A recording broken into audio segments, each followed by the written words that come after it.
So, one of the most well-known ways of consuming cannabis, hi doggy, it is inhalation, right? So, smoking, of course, is what we're most used to hearing about when it comes to cannabis. That's when you take the dried flowers or the buds and you grind them up into, smaller pieces, put it into a pipe, or you roll it in a special paper, um, light it up and you smoke it. You can see here. Before I get to that, actually, so a lot of people prefer this, they prefer smoking because it helps them to retain the terpenes of, other product that's extracted from the flower. And terpenes have therapeutic effects just like cannabinoids and that. Typically speaking, when you're smoking though, one of the dangers, of course, is that you have to light it. And so in that case, you'll end up kind of getting rid of a lot a lot of the therapeutic effects and a lot of the therapeutic benefits are going up in smoke, right? They're being lost to the room because you have to burn it and such. So that's why things like vaping are also what am I saying? Not important, but vaping is also a method of consumption that's very popular. Also, because smoking cannabis can irritate the throat and the lungs. So, if people are dealing with like lung cancer or any kind of breathing or respiratory thing, if you have a cold or if you have, God forbid, you have coronavirus and you're dealing with any kind of respiratory symptoms, vaping might be better for you. So, vaping allows you to use a lower and more controlled temperature than lighting a fire. And once that is applied to the cannabis flower or to the extract, then the cannabinoids and the terpenes are released into the vapor, which gives you a much smoother, a much more gentle inhalation. And so, vaping is a very popular way of consuming cannabis as well. And we'll talk a little bit more about that uh, coming up here. You can see her from the slide. The onset time, we'd say, 5 to 10 minutes. So it's a very quick onset time. Typically, you will reach your peak. This is different. It varies. These vary depending on whether you're smoking it or vaping it, right? So typically you'll reach a peak within the 15 to 20 minute range. And then the duration of the effects, that's the part that varies based on, I believe vaping has a longer duration. At least that's been my experience. But you're looking at a duration of 30 to 90 minutes. So not a super long time, but a good time, not a long time, right?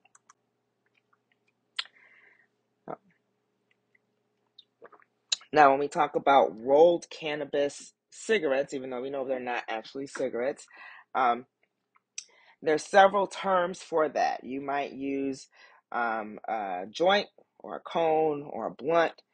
The options impact, what type of rolled cigarette or rolled cannabis cigarette you make or what you use to make it is going to affect the flavor, the burn rate, and also the effects of smoking it. So, although smoking is known for destroying about half the cannabinoids due to the high temperature of combustion, a lower temperature smoke is actually pulled across the cannabis in the joint or in the blunt or in the cone, which then is actually vaporizing the cannabinoids and the terpenes. You just go through it a lot quicker. So my dog is like laying behind me. Um, so a joint is cannabis that's been rolled into a thin paper. Usually it's made of hemp or it's made of like a rice paper. You might be familiar with cones. So a cone is a joint that's wider at the end, so that's the end for lighting, and then it's narrower at the tip for inhalation. It will typically have a filter on the end of it, and you would stuff it versus rolling it. And then a blunt is cannabis that's been rolled into a cigar wrapper that is typically made of tobacco. However, palm leaves and corn husks and cannabis fan leaves are also used to wrap and roll and smoke cannabis. So you might see these things made out of any of those different types of leaves too. So another method of consumption when you're talking about um, using either cannabis flower, typically cannabis flower, or one of the concentrates, not the RSO again, because that's actually meant for eating, for ingestion. But people like to use different types of pipes. So here's a couple of popular ones or well-known ones there. Pipes can be, it can be either called, like you might also hear it called a bowl or a chillum.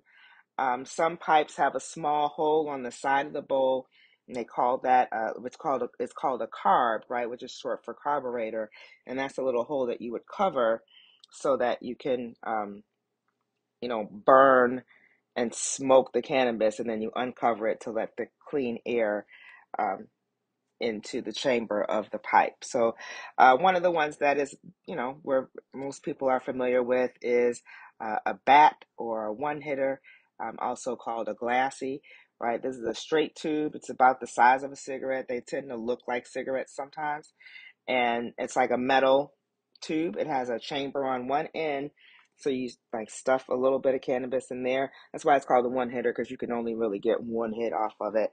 And then it has, you light that, and then you inhale and smoke it from the other end. Then you have something called a bong or a water pipe, and you would fill this with water at the bottom, and you're smoking the cannabis. You put the cannabis here at the top, and you're smoking it from up here, and it's getting cleansed. It's more of it gets cooled. The smoke gets cooled through the water. Some people like to put ice in it or like super cold water in there, and that just helps it makes it a lot less irritating for your eyes, for your throat, and your lungs, than just smoking the joint. And it also creates a little bit more of a nuanced flavor effect. So, and then you have bubblers. So a bubbler is basically a combination of a bong and a pipe. It's just a little bit more transportable because the bongs tend to be kind of big. So you might have a bubbler that's a little bit smaller, but it's just about the same thing. You put the cannabis in here, you light it, and then you smoke it up through there. I believe you put water. I don't do a lot with bubblers, but I believe you do put water in there as well. Now, these are all different types of vaporizers, and it's very common now to vaporize. You can vaporize ground cannabis, or you can vaporize like a concentrate, like any of the BHOs that we talked about earlier. And some of them, obviously, as you can see, they're more portable than others. Some of them are, more technology, have a lot more bells and whistles than others. Um, and then some of them are like just a tabletop thing, like this volcano. It's just not something that you would typically take, with you somewhere. It's something that you would just have at home versus like these smaller ones here that you can put basically in your pocket and carry in your purse. So different options as far as vaporizers are concerned.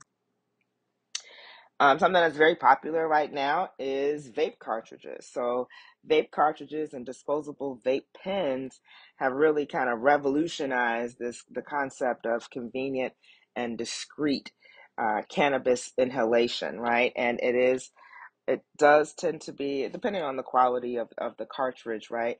Um, it does tend to be a smoother, better experience. Cartridges can be refillable or disposable, and a cartridge actually it's a narrow cylinder like this, right? It has the cannabis oil inside of it, typically between 250 milligrams to 1 gram of cannabis oil. Um, and it has the end here that you smoke out of, and then this end down here, which you can't see because it's covered by a little rubber thing that's used to protect the threads. But you would screw this end into a battery, right? There's a special kind of battery on it, and there's a heating element inside, and so you can smoke out the top of it, um, and it heats up, and then you're getting the vapor through the top of the cartridge. It has to have, the oil inside the cartridge has to have the correct viscosity to make it, smokable, right? And so and to actually have it flow, towards the heating element so that once it heats up. So a lot of times you'll have something like vegetable glycerin or propylene glycol or plant terpenes that are used to help the oil reach the appropriate level of viscosity, to have the level of flow. Higher quality option is to use just a naturally occurring cannabis oil. So, and that is obviously going to be more expensive. Some of the vape pens that you get, the vape cartridges, excuse me, the oil that's inside them, if it's super duper thick, um, it might be, well, two things. If it's too thick, or if it's too thin, right? You just don't know what it's been cut with.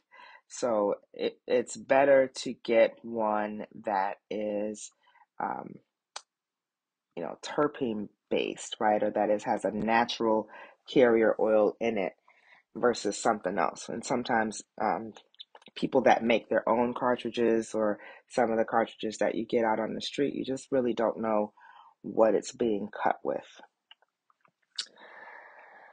Disposable vape pens typically have the whole thing all together, so you don't, you're not attaching the cartridge to the battery. It's just kind of all one big thing, and then you can throw it out, because it's disposable. You can throw it out when it's over, versus the other ones that you can actually interchange and put different types of cartridges on them. You can recharge them. They typically have a USB charging element with them.